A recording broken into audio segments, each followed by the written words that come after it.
Assalamualaikum warahmatullahi wabarakatuh.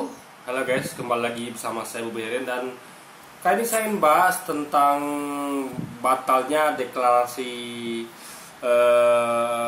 Anies ya, oleh Nasdem, Partai Nasdem, lalu Demokrat dan PKS yang harusnya dilaksanakan bulan November ini, tapi mundur ke bulan Desember. Jadi alasan sebenarnya adalah gini, kalau dari PKS itu kan karena PKS itu harus untuk memutuskan sesuatu itu harus melalui rapat Dewan Suro, Majelis Suro, yang itu dilaksanakan sekitar, saya lupa ya, tanggal 10 Desember lah.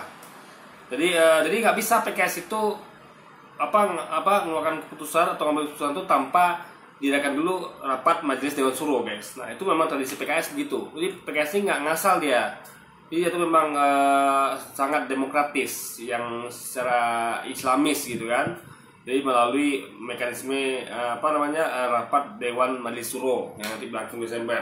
Nah, itulah baru keputusan tentang apakah PKS akan ikut koalisi dengan Nasdem untuk mengusung Anies dan siapa yang akan diusung untuk calon pasangan wakil presidennya, yang itu ada lima nama di situ ya.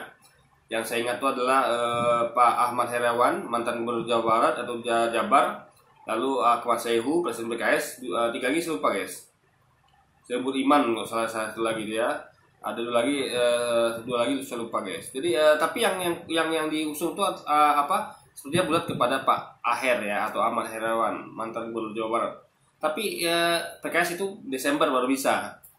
Jadi mungkin Nasdem tidak konfirmasi dulu kepada PKS karena melaksanakan bulan November ini, sehingga PKS itu yang berarti setelah berembuk mungkin merencanakan untuk diundur setelah diadakannya rapat Majelis Suro, Dewan Suro bulan Desember nanti.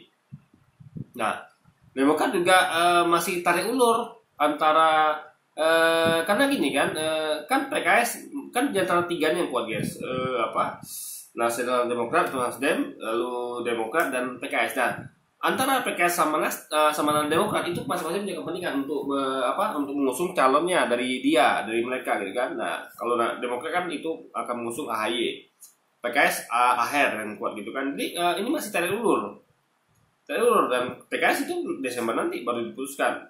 Sedangkan Demokrat dia masih melakukan lobby lah, mungkin lobby belum cukup, dia masih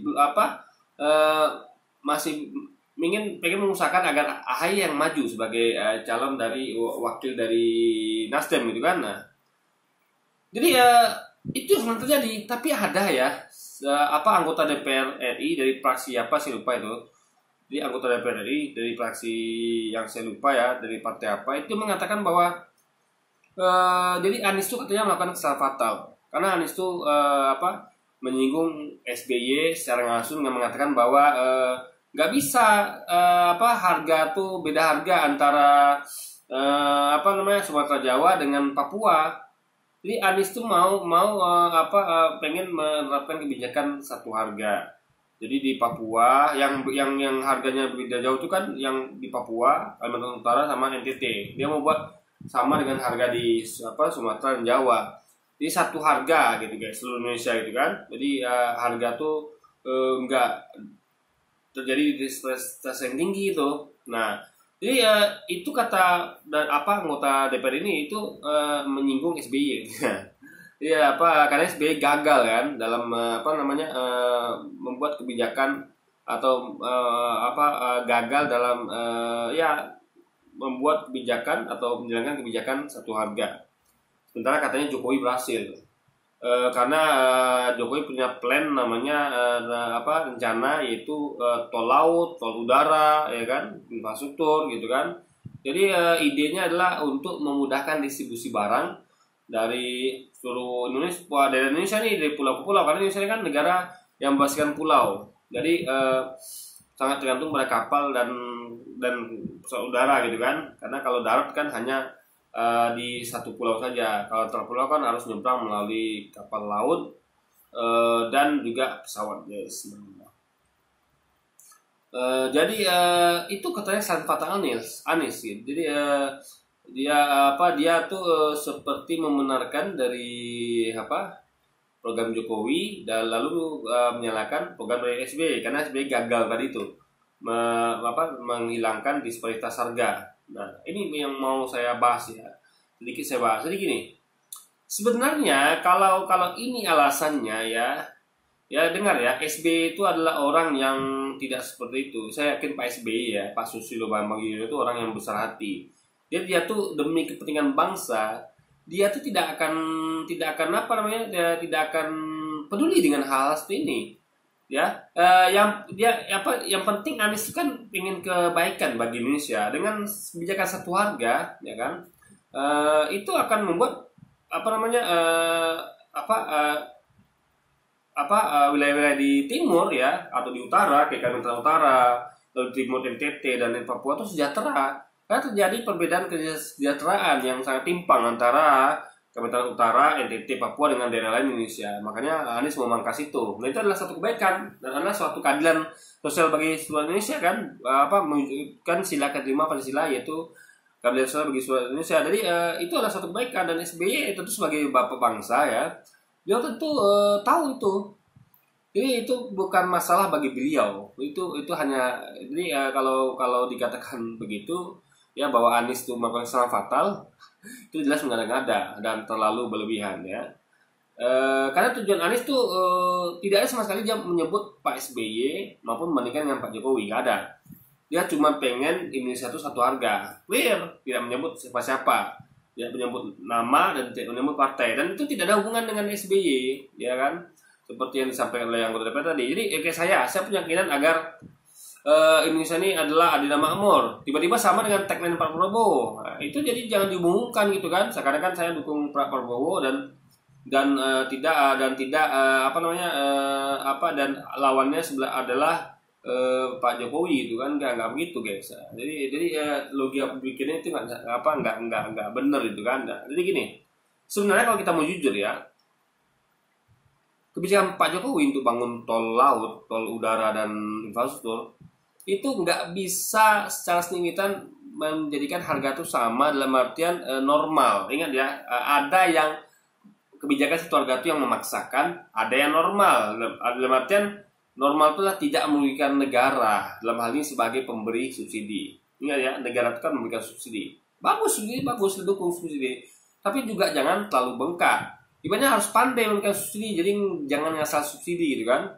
Nah, makanya Anda tahu ketika pemberlakuan satu harga minyak premium minyak premium pertama segala macam ya, yang di Papua itu ya atau di NTT itu ketika diberlakukan oleh presiden itu Pertamina menanggung rugi hingga triliunan guys. Saya lupa itu berapa triliun, tak sampai belasan, tak puluhan, tak berapa triliun itu Pertamina menanggung rugi segitu tiap tahun. Ini kan luar biasa. Artinya memang kebijakan satu harga berlaku, tapi merugikan Pertamina sebagai stakeholder yang bersinggungan langsung dengan hal itu. Tentu ini ditinggalkan karena memaksakan tadi kebijakan satu harga. Ya kan? Nah, jadi terbukti tol laut, tol udara, infrastruktur tidak efektif dalam artian untuk memangkas harga secara signifikan. Kalau untuk mengurangi mungkin ada sedikit untuk mengurangi beban biaya ada mungkin karena pengiriman kan lebih lancar dan lebih ini. Tapi ingat ya, yang nama pengiriman tetaplah pengiriman walaupun lebih lancar maupun lebih cepat dan lebih tetap ada cost yang dibayar, itu jangan lupakan. Makanya menyebabkan Pertamina rugi. Misal gini, saya mau kirim barang ke Papua, ya kan? Dulu mungkin pesawat tuh sedikit sehingga ongkosnya mahal, ya kan? Ongkosnya mahal. Saya mau kirim barang ke Papua, drop barang ke Papua dari Sumatera. Karena pesawatnya sedikit atau kapal sedikit, ya kan? Atau kapalnya masih kapal yang tua gitu kan? Tentu harga akan ongkos mahal gitu kan. Lalu dibangunlah infrastruktur berupa tol laut dan tol udara. Anggaplah biaya pengiriman jadi lebih murah dan kapal atau pesawat, tapi tetaplah itu namanya biaya pengiriman, ya kan? Tetaplah biaya pengiriman. Yang kedua, dengan investasi jor-joran itu ya, bangun pelabuhan baru, bangun bangun bandara baru, memang dari itu membuat ada uang keluar, tentu harus ada uang masuk. Makanya tentu dibebankan kepada harga tiket pesawat dan tiket kapalnya yang tentu dinaikkan untuk untuk mengganti kos yang keluar akibat pembangunan itu gitu kan. Nah, jadi makanya kayak jalan tol, contoh sederhana ya, jalan tol. Jalan tol itu kan berbayar. Saya nggak betul dari saya kan Pekanbaru ke Dumai itu kalau nggak salah itu kena tol sampai berapa ya? Saya lupa, entah puluhan ribu atau 100.000. Jadi sama dengan biaya minyak yang dikeluarkan, cuma waktunya tempuhnya lebih cepat aja sedikit. Jadi antriannya itu 6 jam, 8 jam Pekanbaru Dumai itu terpotong hingga hanya setengahnya mungkin, atau mungkin cuma 3 jam saja. Jadi waktu tempuh berkurang setengahnya ya, setengahnya pas sepertiganya tinggal, tapi kosnya hampir sama, mungkin sedikit lebih mahal bahkan jalan tol itu kan. Nah jadi sepertinya cuman yang pengaruh sekali itu adalah waktu tempuh saja gitu, tidak pada kos, karena kosnya sama sepertinya kan. Ini yang saya bicara yang nggak dekat saja ya, yang bisa saya aplikasikan karena saya memang tahu daerah tempat saya saja gitu. Tapi ini tentunya bisa dipakai untuk nasional gitu kan. Karena kan ingat ada harga yang dibayar dari dulu, jalan biasa ke tol kan ada harga yang dibayar, atau pelabuhan bandara itu kan harganya tentu akan naik tiketnya, tiket pesawat atau tiket kapal. Karena tadi itu, karena ada uang keluar yang dikeluarkan pemerintah tuh harus ada penggantinya, uang masuk. Tentu makanya harga-harga tiket dinaikkan gitu kan. Nah, tapi tetaplah itu bukan sosial efektif. Nah, saya yakin Pak Anies ini adalah orang yang cerdas ya, dan saya mau kasih saran sedikit.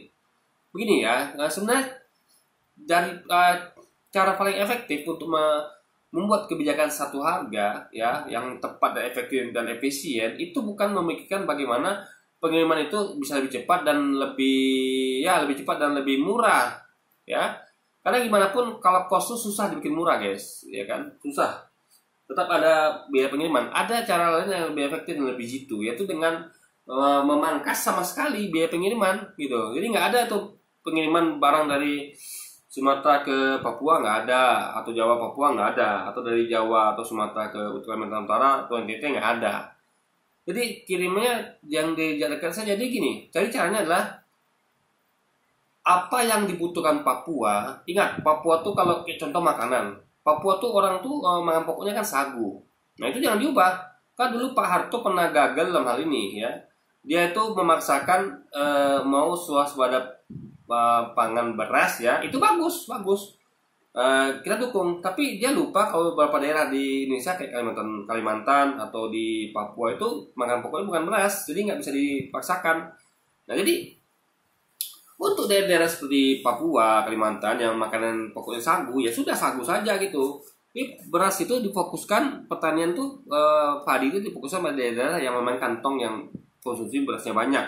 Jadi jangan di daerah yang konsumsi sagunya banyak. Jadi tiap tempat kan punya kekhasan masing-masing, perlu dipetakan dan dipelajari sehingga penerapan kebijakannya jitu guys. Nah jadi di Papua misalnya Papua harus impor beras, kirim beras dari Sumatera atau Jawa. Nah berapa kebutuhannya, misalnya ada berapa ribu ton. Nah itu berarti kebutuhan itu jadikanlah kebijakan untuk mencetak sawah baru di Papua. Tentu sawahnya bukan di daerah penghasil sagu ya, bukan pengkonsumsi sagu, tapi memang di mana yang memang di situ tempat itu mengimpor beras. Di situ bikin pesawahan, cetak pesawahan baru gitu kan. Tentunya jangan juga di dekat daerah dengan yang ada gamnya, bukan gamnya, ada OPM-nya gitu, karena bahaya ntar bisa-bisa dibantai orang-orang dihabisi orang-orang yang pekerja dari pertanian ini gitu kan. Tentu di daerah yang aman ya, kayak di dekat Papua Barat lah gitu kan. Nah intinya adalah apa yang kurang di Papua, di NTT, Kalimantan Utara itu yang dibikin. Kurang beras, yang impor beras dari Jawa, Sumatera, bikin cetak pertanian baru di sana sesuai dengan berapa kebutuhan berasnya. kekurangan minyak sehingga harus bayar minyak mahal, atau sekarang mungkin sudah satu harga tapi Pertamina rugi ya, bikin situ tambang-tambang minyak baru di Papua ya. Makanya apa saya dengar ya, yang kalau sepanjang yang saya tahu ya, itu kalau nggak salah itu pemerintah mengenakan biaya eksplorasi minyak ya, eksplorasi minyak. Nah, menurut saya itu seharusnya jangan dikenakan, karena eksplorasi itu belum ada uang masuknya bagi apa investor. Karena ketika investor eksplorasi, ya yang ada hanya uang keluar, sama kayak pengusaha sawit itu apa, baru awal nanam sawit atau planting atau replanting gitu kan, penanaman baru atau penanaman ulang, itu kan belum ada uangnya, bahkan uang masuknya yang ada hanyalah alias pendapatannya ada hanya uang keluar atau kos saja, penanaman, pupuk dan segala macam. Sama kayak eksplorasi kan hanya biaya keluar saja itu, atau kos saja yang ada. Nah itu harusnya nggak usah jangan dikenakan biaya pajak segala macam. Nah nanti ketika sudah sukses, sudah mulai ada pendapatan baru, silahkan dipajak. Nah itulah yang kita harapkan Paris melakukan hal itu. Jadi menggalakkan eksplorasi ya di tempat-tempat di mana minyak itu dibutuhkan gitu, dan itu dengan biaya nol eksplorasi itu ya, nggak ada kos-kos untuk atau biaya diterapkan kepada eksplorasi, karena eksplorasi itu bukan pendapatan, tapi investor itu harus melakukan uang dulu gitu. Nah jadi dengan begitu jadi minyak itu nggak perlu lagi dikirim dari Sumatera Jawa, langsung di situ sudah ada, di Kalimantan sudah ada, di NTT dan Papua sudah ada. Berapa butuhnya? Misalnya butuhnya berapa juta barel, ya sudah cari situ bikin eksplorasi yang dapat menutupi kebutuhan itu, guys. Nah, dan butuh waktu, tapi itu jangka panjang. Tapi itu kalau berhasil, itu tidak ada lagi perbedaan harga yang merugikan gitu, guys. Ya yang betul-betul perbedaan harga itu adalah ya tidak rugi siapa-siapa, pemerintah tidak rugi, semua tidak rugi. Karena kalau pemerintah rugi, itu juga akan merugikan rakyat. Kenapa? Karena tentu ketika pemerintah harus menanggung beban subsidi yang besar, itu akan mengurangi pos-pos belanja yang lain. Misalnya pos untuk belanja kesejahteraan rakyat, kayak ada tahu sekarang ini banyak sekali fakir miskin di mana-mana ya. Saya banyak jumpa jalan tuh orang-orang, bahkan sampai anaknya pun yang masih kecil ikut mulung, guys. Luar biasa ya kan, saking susahnya ekonomi sekarang ini. Saya sampai nangis loh nengok nih, guys. Anak kecil ya, masih SD paling kelas 1, kelas 2, kelas 3, kelas 4, kelas 5, kelas 6, masih SD gitu kan. Bahkan ada yang masih 4 tahun itu, guys, dibawa keliling sama ibunya gitu kan. Karena ekonomi susah itu. Itu banyak sebetulnya di mana-mana, guys. Di tempat saya ini ya, saya nggak tahu di kota lain ya. Di tempat saya ini banyak sekali. Di Kabupaten Kampar tempat saya ini ya, maupun di kota Kampar itu saya sering jumpa tiap hari, guys. Bukan sering lagi, selalu jumpa gitu kan. Gak pernah tiada hari itu saya keluar rumah itu tidak menemukan orang-orang yang seperti itu, dengan orang-orang yang berbeda-beda gitu kan. Sangat menyedihkan sekali, guys. Nah, jadi pemerintah tidak kehilangan uang untuk mengejar kebijakan satu harga dengan menaikkan subsidi. Itu tidak efisien dan tidak efektif, sehingga mengorbankan kepentingan rakyat miskin. Soalnya uang itu bisa dipakai untuk subsidi rakyat miskin, akhirnya dipakai untuk subsidi minyak.